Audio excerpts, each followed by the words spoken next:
السلام علیکم، S M news کے ساتھ میں ہوں مقدر رضا۔ ایس ایم نیوز اسٹوڈیو میں خوش آمدید۔ خبروں کا سلسلہ بڑھاتے ہوئے خبر شامل کرتے ہیں کراچی سے۔ کراچی کے قومی ادارے برائے امراض قلب میں 4 مسلح افراد نے فائرنگ کی اور سیکیورٹی گارڈ سمیت 2 افراد کو زد و کوب کیا۔ اس حوالے سے مزید تفصیلات جانتے ہیں بیورو چیف ذوالفقار علی سے۔ جی ذوالفقار علی، بتائیے گا کیا تفصیلات ہیں آپ کے پاس؟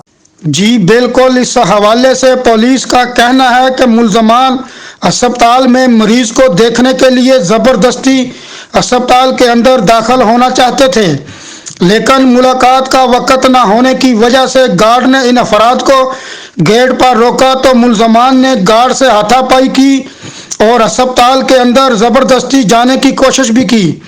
پولیس کا بتانا ہے کہ فائرنگ سے کوئی جانی نقصان نہیں ہوا، جبکہ ہسپتال انتظامیہ کا کہنا ہے کہ فائرنگ کرنے والوں کی تعداد 4 تھی، جن میں سے ایک ملزم کو پکڑ کر صدر پولیس کے حوالے کر دیا ہے۔ ہسپتال انتظامیہ کا یہ بھی کہنا ہے کہ ملزمان نے سیکیورٹی گارڈ سمیت 2 افراد کو تشدد کا نشانہ بھی بنایا۔ جی بہت شکریہ ذوالفقار تفصیلات سے آگاہ کرنے کے لیے۔ اب تک کے لیے اتنا ہی۔ مزید خبروں کے لیے دیکھتے رہیے ایس ایم نیوز۔